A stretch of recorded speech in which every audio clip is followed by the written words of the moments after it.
Scene script, can you really see the Great Wall of China from space? Let's dive into this fascinating myth.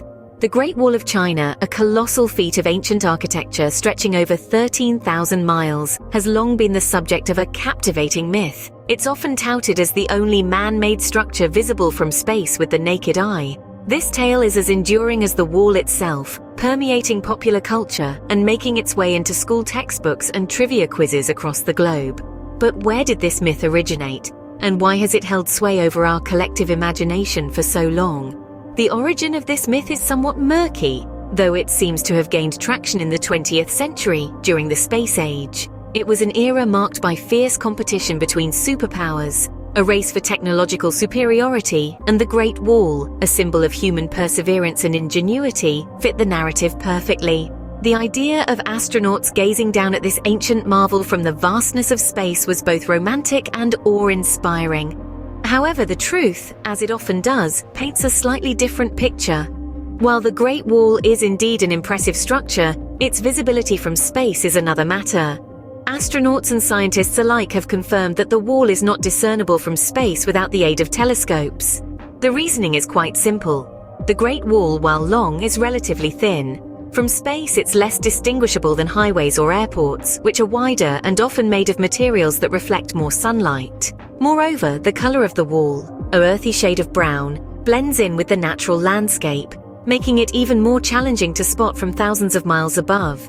It turns out that, contrary to popular belief, man-made objects that are visible from space are usually ones that have strong contrasts with their surroundings, like cities at night. So, next time you hear someone saying they can see the Great Wall from space, remember it's just a myth.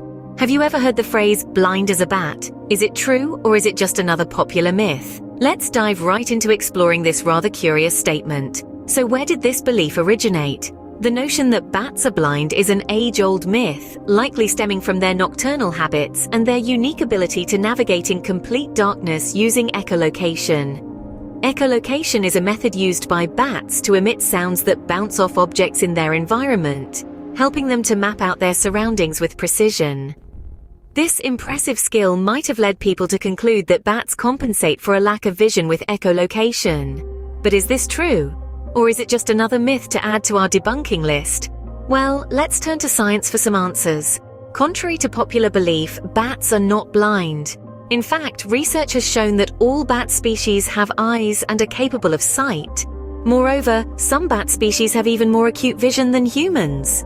Fruit bats, for instance, have large eyes and excellent vision. They rely on their sight to locate brightly colored fruits in the dark. Some bat species are even capable of perceiving ultraviolet light, a feat that is certainly beyond human capabilities. What's more, bats use their vision in conjunction with echolocation, not as a replacement. While echolocation helps them detect small objects and avoid collisions in the dark, their vision aids in long-distance navigation, particularly during seasonal migrations. So the next time you find yourself in the dark, perhaps you might wish you were as blind as a bat. With their unique combination of visual and echolocation abilities, bats are far from being blind. They are, in fact, masters of the night, adeptly navigating their way through the darkness with an efficiency and precision that humans can only dream of. In conclusion, the phrase blind as a bat is a classic example of a catchy saying that has been perpetuated over time, despite having no grounding in reality. It's a myth, plain and simple. So blind as a bat is nothing more than a catchy phrase with no basis in fact. Remember when your parents told you not to swallow gum because it would stay in your stomach for 7 years? Is there any truth to this? Let's delve into this enduring myth. It seems to have its roots in a simple misunderstanding of how our bodies work. The idea is that since gum is not a food, the body can't digest it. Therefore, it must remain in the stomach, right? Well, not quite.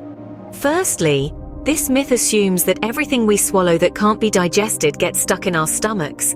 That's not how our digestive systems work. Our stomachs are part of a long, complex system that starts at our mouths and ends, well, you know where.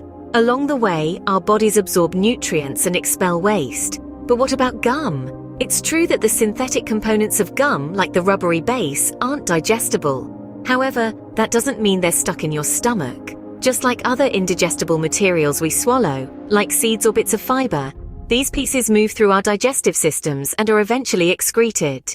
In fact, our bodies are remarkably efficient at this. Under normal circumstances, the transit time from mouth to the other end is usually between 24 to 72 hours. That's a far cry from 7 years. Of course, there are exceptions. In rare cases, if a large amount of gum is swallowed over a short period of time, it can create a blockage in the digestive tract. But we're talking about a lot of gum here, much more than you'd swallow by accident.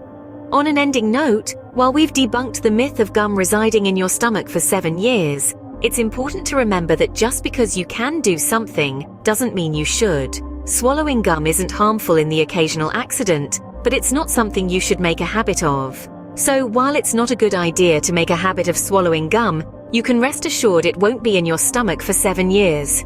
Lightning never strikes the same place twice, or does it? Let's delve into this electrifying myth that has been around for ages, sparking curiosity in the minds of many. The myth that lightning never strikes the same place twice is one that most of us have heard at some point in our lives. It is a saying that has been passed down through generations, becoming a staple in our conversations about weather phenomena. But where did this myth originate, and why is it so widely believed? The roots of this myth are difficult to trace, but it seems to stem from a simple misunderstanding of nature.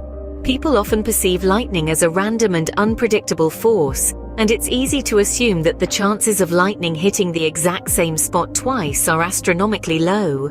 This belief is further reinforced by the fact that lightning strikes are quick and fleeting events, often leaving no visible trace behind, making it hard to verify whether the same spot has been struck more than once. However, science tells a different tale. The truth is, lightning not only can, but it does strike the same place more than once. This is because lightning follows the path of least resistance to the ground, and tall, pointy, isolated objects provide an easy route. For instance, the Empire State Building in New York gets hit by lightning about 100 times each year. Even more striking, the Venezuelan lake of Catatumbo is known as the lightning capital of the world, with lightning striking the lake's surface up to 280 times per hour. To put it simply, lightning doesn't discriminate. It follows the laws of physics, not the rules of chance or myth. So while it might seem incredible, the same spot can indeed be struck multiple times, especially if it's an area that is particularly conducive to lightning strikes. So the idea that lightning never strikes the same place twice is nothing more than a myth. The next time a storm brews and the sky lights up, remember that each bolt of lightning is a testament to the power of nature and the science that explains it. Today we've busted some popular myths and replaced them with facts. In the past 10 minutes we've journeyed through the realm of the widely believed, and sometimes the outright bizarre. We've climbed the Great Wall of China, navigated the world through the eyes of a bat, delved into the digestive intricacies of a piece of swallowed gum, and even braved the electrifying phenomenon of lightning. We've learned that, contrary to popular belief, the Great Wall of China isn't visible from space. Astronauts have confirmed this fact, debunking the long-standing myth. Instead, it is a testament to human ingenuity and endurance, a symbol of the profound history etched into the landscape of China. We've also discovered that bats aren't blind. They actually have excellent vision and use echolocation as an additional sense, not a substitute for sight. This myth probably emerged from the bat's ability to navigate in the dark, but now we know better. And who would have thought that a piece of swallowed gum doesn't stay in your stomach for 7 years? It turns out our bodies are pretty efficient at handling ingested substances. While it's true that our bodies can't fully digest gum, it doesn't stick around for years. It passes through our digestive system just like any other food. As for the electrifying myth that lightning never strikes the same place twice, well, the Empire State Building would beg to differ. On average, it gets hit by lightning about 25 times a year. It's a powerful reminder that nature doesn't play by our perceived rules. So, what's the takeaway from all this? It's simple. Question what you hear. Seek out facts. Don't accept something as truth just because it's widely believed. The world is full of wonder and mystery, and it's up to us to uncover the truth. Always remember, just because something is widely believed doesn't make it true. Keep questioning, keep learning, and stay curious.